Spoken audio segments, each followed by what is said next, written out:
नमस्कार दोस्तों, मैं आपको अपने YouTube चैनल एजुकेट कर पर आपको स्वागत करता हूं। आज का हमारा टॉपिक है प्रायद्वीपीय भारत की नदियां और उनकी सहायक नदियां। पहली हमारी है गोदावरी नदी। गोदावरी नदी का उद्गम स्थान त्र्यंबक पहाड़ी नासिक में होता है।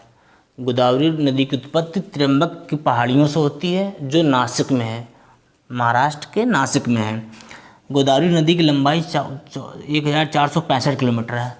1465 किलोमीटर जो है गोदावरी नदी की लंबाई है, जिसे दक्षिण भारत की गंगा कहा जाता है और दक्षिण भारत की वृद्ध गंगा कहा जाता है, और ये त्र्यंबक पहाड़ियों से निकलती है नासिक से।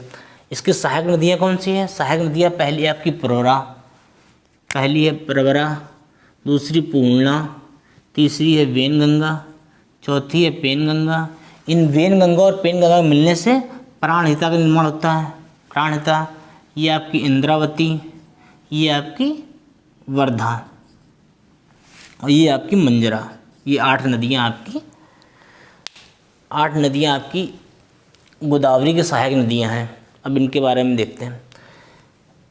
प्रवरा नदी, ये जो प्रवरा है, पूर्णा है, वेनगंगा, पेनगंगा, प्राणहिता, इंद्रावती, वर्धा, ये हमारी बाएं हाथ से, गोदावरी के बाएं हाथ से, बाएं साइड से आती हैं। तो पहले याद रखते हैं इनकी सहायक नदियों के बारे में पूछ लेता है, क्वेश्चन देता है और इनकी सहायक नदियों के पूछ लेता है कि कौन सी किसकी गोदावरी की सहायक नदियाँ हैं। तो पहले देखते हैं प्रवरा, पूर्णा, वेनगंगा, पेनगंगा, इन दोनों को मिलने से प्राणहिता का निर्माण होता है। इंद्रावती है और वर्धा है, और एक भी मंजरा है। तो इसको याद करिए, आप मेरे साथ बोलिएगा, आपको याद हो जाएगा। प्रवरा, पूर्णा, वेनगंगा, पेनगंगा, प्राणहिता। प्रवरा, पूर्णा, वेनगंगा, पेनगंगा, प्राणहिता, इंद्रावती, वर्धा और मंजरा। प्रवरा, पूर्णा, वेनगंगा, पेनगंगा, प्राणहिता। प्रवरा, पूर्णा, वेनगंगा, पेनगंगा, प्राणहिता, इंद्रावती, वर्धा और मंजरा। ये आपकी गोदावरी की सहायक नदियाँ हैं। यहाँ पे आपका एक जायकवाड़ बांध है, बता दे रहा हूँ आपको। ये बांध एक अलग आपको वीडियो बनाऊंगा, उस पर बता दूंगा, पर अभी बता दे रहा हूँ, याद रखिएगा। जायकवाड़ बांध जो है ये आपका महाराष्ट्र में आता है। और इंद्रावती नदी पर यहाँ पर एक चित्रकूट बांध है जो छत्तीसगढ़ में आता है। यहाँ ये कौन सा है? चित्रकूट बांध।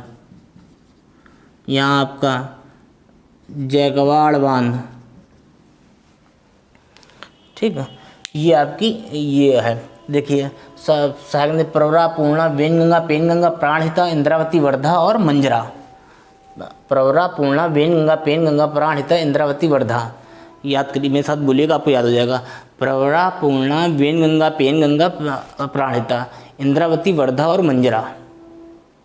ये हो गई हमारी गोदावरी की सहायक नदी। अब आते हैं कृष्णा पे। कृष्णा नदी का उद्गम स्थल महाबलेश्वर की पहाड़ियों से होता है। पश्चिमी घाट की महाबलेश्वर पहाड़ियों से कृष्णा नदी का उद्गम स्थान है। और इसकी सहायक नदियाँ कौन सी हैं? भीमा है, मूसी है, मालप्रभा है, घाटप्रभा है, तुंगभद्रा है, कोयना है। भीमा, मूसी, मालप्रभा, घाटप्रभा। मालप्रभा, घाटप्रभा किसकी होती है? कृष्ण की। तो मालप्रभा और घाटप्रभा कहाँ चले जाएंगे? कृष्ण के चले जाएंगे। तुंगभद्रा, तंग हो गए थे भीम, तंग हो गए थे कृष्ण से, तो तुंगभद्रा, भीम तंग हो गया किससे? कृष्ण से। तो कृष्ण ने बोला कोयना, तो कोयना हो गया। फिर आपकी मूसी नदी, ये हो गई आपकी मूसी नदी। कृष्णा की सहायक नदी कौन सी है? एक आपकी भीमा है, दूसरी मूसी है, तीसरी मालप्रभा है, चौथी घाटप्रभा है, पांचवी तुंगभद्रा और छठी कोयना। तो देखिए इसमें मालप्रभा, घाटप्रभा किसकी है? कृष्ण की। किसकी प्रभा होती है? कृष्ण की प्रभा सब पर है। किस पे? मालप्रभा और घाटप्रभा पे। मालप्रभा और घाटप्रभा, कृष्ण की प्रभा किस पे? मालप्रभा और घाटप्रभा पे। फिर आते हैं भीमा किससे संबंधित है? कृष्ण से। भीम किससे संबंधित है? कृष्ण। तो भीमा से याद कर लीजिएगा आप, कृष्णा नदी से। और भीम किससे तंग हो गए थे? कृष्ण से। तो भीम किससे? तुंगभद्रा, तंग से तुंगभद्रा। भीम किससे तंग हो गए? कृष्ण से, तुंगभद्रा हो गया। और कृष्ण ने कहा कोयना, तंग होने से कोयना। तो कोयना, ये आपकी मूसी नदी। तो देखिए भीमा, मूसी, घाटप्रभा, मालप्रभा, तुंगभद्रा, कोयना। भीमा, मूसी, घाटप्रभा, मालप्रभा, तुंगभद्रा, कोयना, ये आपकी कृष्णा की सहायक नदियाँ हैं। अब आते हैं कावेरी नदी। कावेरी नदी का उद्गम ब्रह्मगिरी की पहाड़ी कर्नाटक से होता है। कावेरी नदी का उद्गम ब्रह्मगिरी की पहाड़ियों से कर्नाटक से होता है। तो आपको ये एक बार मैं आपको रिवीजन करा देता हूँ। गोदावरी की सहायक, अधिकतर एग्जाम में गोदावरी की सहायक नदियाँ, गोदावरी और कृष्णा की सहायक नदियाँ पूछी जाती है। देवी भारत में गोदावरी और कृष्णा की सहायक नदियाँ पूछी जाती हैं। उनको एक बार मेरे साथ रिवीजन कर लीजिए, आपका 1 नंबर पक्का हो जाएगा। तो पहला है आपका ये देखिए, गोदावरी नदी की लंबाई 1465 किलोमीटर है, जिसे दक्षिण भारत की वृद्ध गंगा भी कहते हैं। दक्षिण भारत की गंगा कावेरी, दक्षिण भारत की वृद्ध गंगा गोदावरी कहेंगे। इसकी उत्पत्ति कहाँ से होती है? त्र्यंबक पहाड़ी नासिक में है, त्र्यंबक पहाड़ी वहाँ से होती है। इसकी सहायक नदियाँ कौन सी हैं? प्रवरा है, पूर्णा है, वेनगंगा है, पेनगंगा। वेनगंगा और पेनगंगा के मिलने से प्राणहिता का निर्माण होता है। तो ये दोनों भी एग्जाम में आ जाता है कि वेनगंगा पेनगंगा कौन सी, तो ये भी सहायक नदियाँ ही हैं प्राणहिता। अगर प्राणहिता ऑप्शन है तो आप प्राणहिता देंगे, अगर गोदावरी तो गोदावरी दे सकते हैं। फिर आते हैं इंद्रावती। इंद्रावती नदी, ये इसके बाद वर्धा है और ये मंजरा है।